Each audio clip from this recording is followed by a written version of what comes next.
Hello everyone. तो चलिए बिना देरी करे क्लास स्टार्ट करते हैं। Mission aquaculture part 3।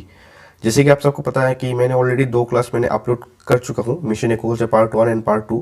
अगर आप लोगों ने वो क्लास अभी तक नहीं देखा तो आपको सबसे ज़्यादा ज़रूरत है वो 2 क्लास देखने का, बिकॉज उन दो क्लास में मैंने बहुत सारे ऐसे इंपॉर्टेंट क्वेश्चन कवर किए जो आप लोगों को एग्जाम में आने के चांसेस बहुत ज़्यादा है। तो चलिए बिना देरी करे स्टार्ट करते हैं आज के 3 नंबर लेक्चर। तो जैसे कि आप देख सकते हो NPK ratio for increase production increase करने के लिए एनपीके कितना रेशियो में देना चाहिए। तो इसको याद रखने के लिए एक टेक्निक है, मैं आपको अभी सिखाऊंगा। अगर किसी भी एमसीक्यू के अंदर आपको एग्जैक्ट आंसर पता नहीं है फिर भी आप उसको आंसर दे सकते हो। देखिए, नाइट्रोजन का जो रेशियो होगा वो हमेशा फॉस्फोरस से दुगना होगा, दुगना से थोड़ा बहुत ज़्यादा होगा। ओके, एंड जो पोटाशियम होगा वो हमेशा फॉस्फोरस का आधा होगा। तो देखिए इसका आंसर होगा 18:8:4। तो 18 हो गया आपका नाइट्रोजन, वो फॉस्फोरस से आपका 2 गुना बड़ा है और थोड़ा सा ज़्यादा बड़ा है, ठीक है। एंड जो फॉस्फोरस है वो पोटाशियम से 1 गुना बड़ा है। ओके, तो ये हो गया आपका, ठीक है। Next question, aquaculture authority is located, इसका आंसर हो जाएगा आपका चेन्नई। आज के ऐसे से मैंने आज के जो क्वेश्चंस कवर में करूंगा इसमें समझने वाला ज़्यादा कुछ है ही नहीं, बिकॉज ये डायरेक्ट याद रखने वाला क्वेश्चन है। देखिए क्योंकि इसमें समझने वाला कुछ है ही नहीं, तो चलिए बिना बिना देरी करे बाकी क्लास भी देख लेते हैं। Which of the following is not an intensive aquaculture system. तो आपको पता है इंटेंसिव एक्वाकल्चर का मोटो क्या है। जैसे कि मैंने कल का लेक्चर में भी आपको बताया था, इंटेंसिव एक्वाकल्चर का एक ही मोटो है कि लेस एरिया हाई प्रोडक्शन। तो इसके लिए RAS जो उसका फुल फॉर्म है, recirculatory aquaculture system, cage culture भी बहुत अच्छा यूज होता है, बायोफ्लॉक तो आप सबको पता ही है। तो ये सब इंटेंसिव कल्चर है, इसमें हम लोग कम जगह पे अच्छा खासा मैं कहूँगा टेक्निक और मेथड यूज करके हम लोगों का एम एक ही होता है कि प्रोडक्शन को हाई करना। तो ये जो 3 टेक्निक है, ये 3 टेक्निक डेफिनेटली इंटेंसिव कल्चर के अंदर आएगा, बट पेन कल्चर कभी भी इंटेंसिव कल्चर के अंदर नहीं आएगा। इसको आप सेमी इंटेंसिव और एक्सटेंसिव कल्चर पकड़ सकते हो। तो इसका आंसर होगा pen culture. Okay, valliculture refers to aquaculture.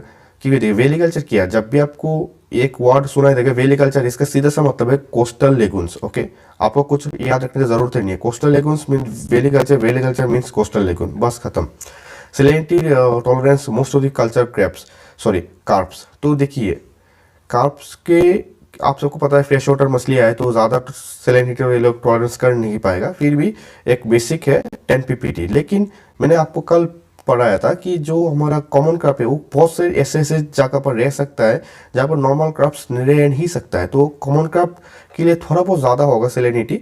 अगर आपको किसी ने पूछा कि मेरा पॉन्ड में सैलिनिटी थोड़ा बहुत ज़्यादा है नॉर्मल से, तो कौन सा मछली पालना चाहिए, आप बेझिझक उसको कहिए कि तिलापिया एंड कॉमन क्रॉप पालिए। ओके, तो इसका आंसर हो जाएगा 10 ppt। चलिए, solubility of gases in water depends.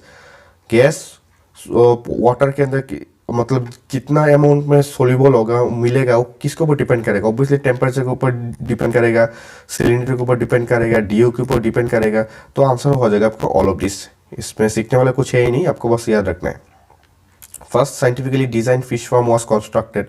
तो कहाँ पर हुआ था first scientifically design fish farm, कहाँ पर बनाया गया था? त्रिपुरा, केरला, आंध्र प्रदेश, वेस्ट बंगाल। तो आपको ऐसे ही याद रखना है कि त्रिपुरा तो नहीं हो सकता, केरला हो सकता है, आंध्र प्रदेश हो सकता है, वेस्ट बंगाल भी नहीं हो सकता। तो आपको अंदर से भी आप पता लगा सकते हो कौन सा आंसर होगा।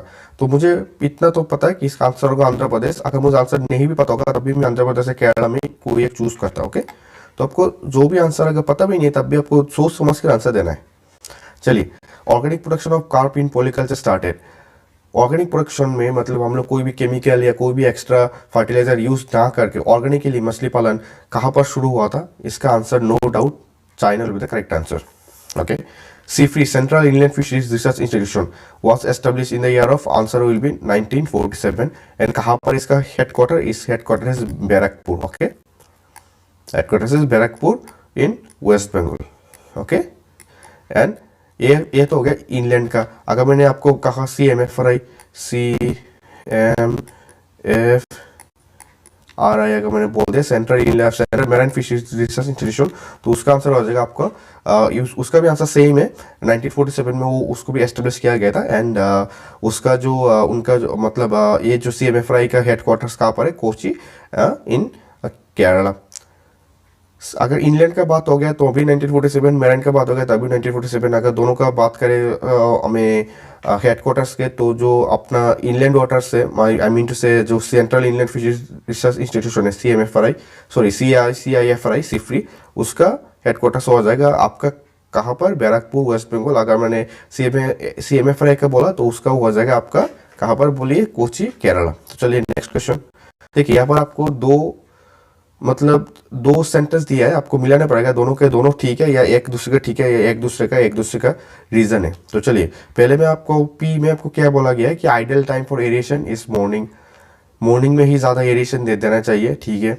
Concentration of oxygen is highest is just after dawn and decreases during the day time, day light hours. और यहाँ पे बोला गया है कि जो आपका ऑक्सीजन है वो ड्यूरिंग डे मतलब दिन के टाइम पर जल्दी खत्म होता है। तो आपको पता है कि ये तो गलत है, क्योंकि आप सबको पता है कि हमेशा जो हमारा ऑक्सीजन है वो रात को ही ज़्यादा जल्दी खत्म होता है, बिकॉज उस टाइम जो हमारा प्लैंक्टन्स वगैरह होता है वो उसको ऑक्सीजन को बहुत ज़्यादा यूज़ करता है। ओके, तो ये पहला बात तो पूरा सही है कि ideal time for aeration is morning, क्योंकि रात पर जल्दी ऑक्सीजन खत्म होता है, इसलिए दिन में सुबह उठ के हम लोग को जल्दी से जल्दी उसको ऑक्सीजन देना पड़ता है, एरिएशन, ठीक है। अगर मैं कंसंट्रेशन ऑफ ऑक्सीजन यह बात करूँ कि दिन में कभी भी ऑक्सीजन का कमी होगा ही नहीं, बिकॉज मतलब अगर हम लोग हाई डेंसिटी में करेंगे तब तो ठीक है, अगर लो डेंसिटी में करेंगे तो दिन में कभी ऑक्सीजन का कमी होगा नहीं, बिकॉज उस टाइम फाइटोप्लैंक्टन वगैरह फोटोसिंथेसिस करके बहुत सारा ऑक्सीजन रिलीज करेगा, ठीक है। तो इसका आंसर हो जाएगा कि 1, P is the correct but Q is incorrect, answer is 4 is the correct answer. Okay, चलिए next, which aquatic plant is used for human consumption. तो देखिए यहाँ पर टोटल आपको 4 दिया गया है, एक आइपोमिया, एक हाइड्रिला, एक सर्टिफाइलम, एक इकोर्निया। तो इसका आंसर सीधा साधा होगा आइपोमिया। अरे आइपोमिया में ये भी नहीं कहूँगा कि हर इंसान इसको खाते हैं, बट इसको खाया जा सकता है। मैं इसको आपको आंसर ठीक से समझना पड़ेगा। इसका आंसर है इसको खाया जा सकता है, ऐसा नहीं कि रोज इसको सब लोग इसको खाते हैं। ओके, आइपोमिया क्या है? आइपोमिया एक मार्जिनल वीड्स है, मार्जिनल वीड जो पोन की साइड पर आपको पोन के साइड के आपको मिलेगा। और एक मार्जिनल वीड का आपका आप नाम बताओ, उसका नाम हो जाएगा टाइफा। Okay, टाइफा, PH टाइफा। अभी दूसरा बोला कि हाइड्रिला। हाइड्रिला क्या है? हाइड्रिला एक सबमर्ज वीड है। सेरेटोफाइलम क्या है? सेरेटोफाइलम एक सबमर्ज वीड है बट एक रूटलेस प्लांट है। ओके, जैसे कि मैंने कल का क्लास में आपको बताया था। आइकोनिया क्या है? आइकोनिया एक फ्लोटिंग वीड्स है। ओके, तो ये आप देख सकते हो, ये है हमारा आइपोमिया। ओके, इसको खाया जा सकता है, ऐसा नहीं कि रोज हम लोग रोज जमाने में इसको खाते हैं। ओके, तो आंसर आपको समझ लेना, बिकॉज ये तो नहीं आप खा नहीं सकते। आइकोनिया, सेरेटोफाइलम, हाइड्रिला कभी भी खाने लायक चीज़ है ही नहीं, बट आइपोमिया आप खा सकते हो। तो चलिए, urea is effective fertiliser. Urea जब हम यूज करते हैं तो फर्टिलाइजर में क्या काम करता है? मिट्टी के अंदर, पौन के अंदर क्या करता है? Acid, slightly acid to neutral soil कर देता है। सॉइल जो है उसको स्लाइटली एसिड से न्यूट्रल के बीच में उसको आके रख देता है आपका यूरिया। ओके, ठीक है। म्यूरिएट ऑफ पोटाश को हम लोग कैसे डिनोट करते हैं? KCl, ठीक है। प्योर कार्बन, देखिए प्योर कैल्शियम, देखिए pure CaCO3 has neutralise value of 70%, 100%, इतना परसेंट। तो इसको आपको याद रखना है, ऐसे होगा कैल्शियम कार्बोनेट, CaCO3 हो गया आपका कैल्शियम कार्बोनेट। जब कैल्शियम कार्बोनेट अगर प्योर होगा तो वो कितना न्यूट्रलाइज कर पाएगा? वो होगा आपका 100%। Okay, unit of primary production, मैंने आपको प्राइमरी प्रोडक्शन कल भी है मैंने आपको समझाया था, सेकेंडरी प्रोडक्शन भी समझाया था, फिर भी मैं एक बार रिपीट कर देता हूँ। अगर आपने कल का वीडियो नहीं देखा, अगर आपने नहीं देखा तो मैं आपको फिर से रिकमेंडेड करता हूँ कि आप कल का वीडियो जाके फिर भी देखें। तो प्राइमरी प्रोडक्शन है जब भी कोई सनलाइट में भी एक टाइप का एनर्जी होता है, उस सनलाइट को हम लोग जब कोई भी प्लांट्स या छोटा मोटा ऑर्गेनिज्म जब उसको फोटोसिंथेसिस करके उस सनलाइट को यूज करके एक एनर्जी में डेवलप करते हैं अपना बॉडी के अंदर, उसको हम लोग कहेंगे प्राइमरी प्रोडक्शन। एंड उसी प्राइमरी प्रोडक्शन जो भी ऑर्गेनिज्म है उसको जब कोई और बड़ा ऑर्गेनिज्म खाएगा एंड उस प्राइमरी प्रोडक्शन का जो एनर्जी है वो अपने अंदर ले लेगा, उसको हम लोग कहेंगे सेकेंडरी प्रोडक्शन। तो यूनिट ऑफ प्राइमरी प्रोडक्शन हम लोग कैसे इसको यूनिट करते हैं, वो हो गया GCm²D। Okay, day. ओके, ये हो गया आपका answer. Which fish is called police fish? ये मस्त क्वेश्चन है। इसका आंसर होगा आपका नोटोप्टेरस चितला। एंड नोटोप्टेरस चितला को क्या कहा जाता है? फीदरबैक्स। आपको याद रखना है। ओके, हो सकता है फीदरबैक्स की जगह आपको चितला दे दे या साइंटिफिक नाम नोटोप्टेरस दे दे, कुछ भी हो सकता है। तो आपको scientific name, common name and extra name भी याद रखना है। ओके, तो ये हो गया आपका सिंगी, क्लाइमिपेगस, तिलापिया। तो तिलापिया को हम लोग क्या कहते हैं? Aquatic chicken. मैंने आपको कल बताया था। सिंगी को हम लोग कहते हैं स्टिंगिंग कैटफिश। चलिए ठीक है। IMC thrives well in temperature, कितना टेम्परेचर आईएमसी के लिए बेस्ट है उसका आंसर मैंने आपको कल ही बताया था, फिर भी मैं बता देता हूँ 18.3 टू 37.8। देखिए ये बस कहने का चीज़ है कि 18.3 टू 38.6 आपको बस एक बेसिक से याद रखना है। 20 से 32, 20 से 32 is the correct answer. But exam में अगर ऐसे आएगा 18 to 37 it will also correct answer. But 18.3 17.8 ऐसे आपको याद रखने की जरूरत नहीं है, आप बेसिक याद रख लो 18 टू 37।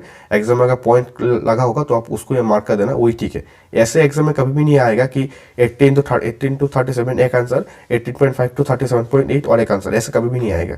बहुत डिफरेंस होगा बाकी दोनों में, तो इजीली आप कैलकुलेट कर पाओगे। Herbicide used in fish pond, कौन सा फिश पॉन्ड में कौन सा हर्बिसाइड यूज करते हैं? इसका आंसर हो जाएगा आपका सीमाज़ाइन, no doubt. Okay, commercially detergent for making emulsion. देखिए मैंने आपको कल बताया था इमल्सन ऑयल क्या है। इमल्सन ऑयल जब भी हम लोग मछली स्टॉकिंग करेंगे पॉन्ड के अंदर, उस टाइम स्टॉकिंग करने के पहले पानी के बहुत सारे इंसेक्ट पाया जाता है। मैंने ये चीज़ कल के वीडियो में आपको बताया था, फिर भी मैं आपको बता रहा हूँ। बहुत सारे इंसेक्ट पाया जाता है पॉन्ड के अंदर, उस इंसेक्ट बहुत सारे डिजीज कैरी करके लाते हैं जो हमारे मछली के लिए बहुत हानिकारक है। इवन बहुत सारे और भी मछली को तकलीफ होता है अगर ये सब इंसेक्ट ज़्यादा हो जाता है पॉन्ड के अंदर। तो क्या हम लोग को इसको मारना पड़ता है? नेट से आप इसको मार नहीं सकते हो, कभी भी नेट से आप इसको 100% मार नहीं सकते हो। सबसे बेस्ट तरीका है कि हम लोग एक रेशियो क्या होगा 18:56, इस रेशियो पे एक ऑयल एंड एक डिटर्जेंट को मिला के हम लोग पॉन्ड के अंदर स्प्रे करेंगे, जिसके वजह से जो हमारा पॉन्ड के ऊपर जो भी सरफेस में जो भी हमारा इंसेक्ट हो जाए, वो इंसेक्ट होगा उसका बॉडी ऑयल से चिपक जाएगा पानी के अंदर, तो वो 1-2 दिन से ऑटोमेटिकली ऐसे ही मर जाएगा क्योंकि वो हिल नहीं पाएगा। तो ऑयल तो ठीक है, लेकिन कौन सा डिटर्जेंट कॉमर्शियली, क्योंकि देखिए ऐसा कोई रूल्स नहीं है कि आपको यही डिटर्जेंट यूज़ करना पड़ेगा। आप घर पे जो सर्फ एक्सेल यूज़ करते हो उसको भी आप यूज़ कर सकते हो, इसमें कोई इशू नहीं है। बट कॉमर्शियली जिन लोगों के पास बहुत बड़ा पॉन्ड है, बहुत हेक्टर वाइज पॉन्ड है, क्योंकि वो लोग इतना महंगा डिटर्जेंट यूज़ नहीं कर पाएगा, तो उनको सस्ता डिटर्जेंट चाहिए, जो कि है ये टिपॉल B300। देखिए देख सकते हैं यहाँ पे पिक्चर, ये हो गया आपका सस्ता जो कॉमर्शियल में बहुत यूज होता है। ओके, इसका प्राइस लगभग 700 आता है। ओके, यानी लिक्विड फॉर्म में होता है जो हमारा डिटर्जेंट। ओके, नॉर्मली हम लोग जो घर पर यूज करते हैं वो तो पाउडर फॉर्म में होता है, बट ये लिक्विड फॉर्म में होता है, तो लिक्विड करने की भी जरूरत नहीं है, तो सबसे बेस्ट यही है। चलिए नेक्स्ट क्वेश्चन देखते हैं। The trap and crop theory was started. अभी आपको पता चला, अभी आपको समझना पड़ेगा trap and crop method actually में है क्या। देखिए बहुत पुराना ज़माने में क्या होता था, जो कोस्टल हमारा लेग्यून से, या मैं कहूँ जो स्वाम से या पॉन्ड से, वहाँ पर दूर से किसी भी जगह से मछली आ जाता था, किसी भी लेक से या किसी भी मैराइन वाटर से मछली आ जाता था अंदर। आने के बाद वो लोग बाहर भी निकल जाता था। तो बहुत पहले ज़माने में लोगों ने ये नोटिस किया कि हम लोग क्यों मछली को लाके पाले, इससे बेटर है कि जो भी मछली कुछ मंथ बाद हमारे पॉन्ड में आ जाता है, तो हम लोग उसको एक साइड से आता है कि ये पूरा पॉन्ड एरिया होता है या कोस्टल लेग्यून्स होता है, उसका एक ही साइड से मछली आता है, तो उस साइड को हम लोग बंद कर देंगे किसी भी चीज़ से। अगर हम लोग उसको बंद कर दिया, उसके बाद जितने भी मछली आया उसको हम लोग पालेंगे, उसको हम लोग थोड़ा बहुत खाना देके बड़ा करके बेच देंगे, तो वही हो गया ट्रैप। सीधा सा मतलब है मछली जो भी आता है हम लोग उसको ब्लॉक कर देते हैं किसी जगह से कि वो मछली जा ना पाए। थोड़ा बहुत 1-2 मंथ होने के बाद हम लोग उसको बेच देते हैं, उसको फिर से ब्लॉक खोल देते हैं, फिर से मछली आते हैं, फिर से बंद कर देते हैं। तो ये हो गया हमारा ट्रैप एंड क्रॉप थ्योरी। ये शुरू हुआ था पहले इंडोनेशिया में। इतना कोई ज़्यादा कोई खास थ्योरी है नहीं, सीधा सिंपल थ्योरी है, इतना कोई इफेक्टिव थ्योरी भी नहीं है, बट उस जमाने में बहुत इफेक्टिव था। Okay, next ideal pH pond water. PH pond water कितना होना चाहिए? मैंने आपको कल बताया था कि सॉइल में थोड़ा बहुत स्लाइटली एसिडिक होना चाहिए, बट पानी में कभी भी एसिडिक नहीं होना चाहिए, वो न्यूट्रल से ऊपर होना चाहिए, हमेशा एल्कलाइन ही होना चाहिए। तो इसका आंसर होगा आपका 7.5 to 8.5 will be the correct answer. Okay, which micronutrient is a constitute of vitamin B12। अभी आपको समझना पड़ेगा कि आपका जो विटामिन B12 इसका नाम क्या है, इसका आपको समझना पड़ेगा। इसका नाम हो जाएगा आपका कोबालामाइन, क्योंकि मुझे भी इसका नाम एग्जैक्टली याद नहीं, इसलिए मुझे देख के बोलना पड़ा, सॉरी। तो इसका नाम हो जाएगा आपका कोबालामाइन। ओके, तो विटामिन B12 हो गया कोबालामाइन। तो आपको समझ सकते हो कोबालामाइन मतलब कोबाल्ट, तो कोबालामाइन में कौन सा माइक्रोन्यूट्रिएंट सबसे ज़्यादा होता है? ये होता है cobalt. CO will be the correct answer. Okay, चलिए alum makes water, answer will be the acidic. अभी आपको समझना पड़ेगा एलम क्या है। देखिए अगर आप एक लड़का हो, लड़के तो मैं नहीं कहूँगा, अगर आप एक लड़का हो तो आप जब भी कोई बार शॉप पर गए होगे, कोई छोटा मोटा बार, कोई इतना बड़ा हाई फाई बार नहीं, दाढ़ी शेप करने के बाद एक लोग एक व्हाइट वाला एक चीज़ आपको बॉडी में लगाता है, उसको हम लोग कहते हैं फिटकरी। ओके, इजी लैंग्वेज में उसको कहते हैं, उसको क्या कहा जाता है, फिटकरी। तो फिटकरी एक से एंटीबायोटिक्स में काम करता है आपका बॉडी के अंदर, तो वो फिटकरी ही है आलम। उसको साइंटिफिकली अगर मैं बुलाऊँ तो उसका नाम हो जाएगा आलम, अगर कॉमन लैंग्वेज में बुलाऊँ तो उसका नाम हो जाएगा अपना फिटकरी। तो वो पानी को क्या करता है, एसिडिक बना देता है। Okay, which of the following is commonly applied to pond to control algal bloom? algal bloom control करने के लिए हमेशा हम लोगों को यूज करना पड़ेगा कॉपर, नो डाउट इसमें। चलिए, which farming technology is eco friendly and scientific? देखिए इस पे आपको बहुत सारा कॉन्फ्यूज हो सकता है। देखिए, इंटेंसिव एग्रीकल्चर कभी भी इको फ्रेंडली नहीं हो सकता है, बिकॉज इसके अंदर हम लोग एरिएशन देते हैं, तो बिजली का यूज़ होता है, काफ़ी सारा खाना बाहर से कॉमर्शियल खाना देता है, तो इंटेंसिव तो नहीं हो सकता, एक्सटेंसिव भी नहीं होगा।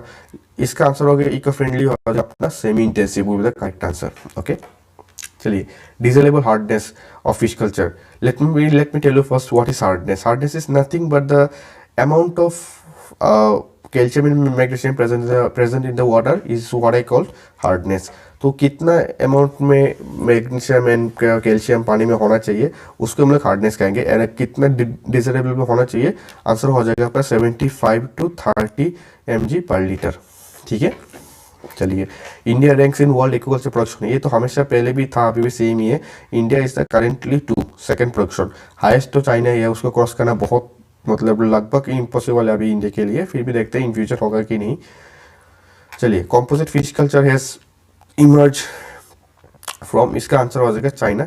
Let me explain what is composite culture. देखिए, पानी में 3 लेयर होता है, एक सरफेस, एक कॉलम, एक बॉटम। तो ठीक है, अभी अगर हम लोग पूरा पानी में 3 लेयर है, लेकिन हम लोगों ने बस एक ही टाइप के मछली पाला जो सिर्फ सरफेस में रहता है। अगर हमने पाल लिया, सोच लीजिए कि कातला, और सरफेस में कातला रहने के लिए मेरे पास 100 मछली ही रह पाएगा मैक्स टू मैक्स। तो मैंने 100 मछली डाला, वो 10 मंथ लगा के 1 साल वो लगा के वो लोग 1 kg तक हुआ, बट वो मेरे लिए लॉस हो गया ना, क्योंकि सरफेस एरिया तो मैंने पूरा यूज़ किया, but middle and bottom area तो पूरा खाली रह गया। तो इसलिए कॉम्पोजिट फिश कल्चर में क्या होता है, तीनों टाइप के लेयर में तीनों टाइप के फिशेस पाला जाता है, जिसके अंदर सोचे कि सरफेस में कौन कौन सा मछली रहता है। सरफेस में अगर आईएमसी में रहता है आपका कातला, एंड एक्जोटिक में रहता है आपका कौन, सिल्वर।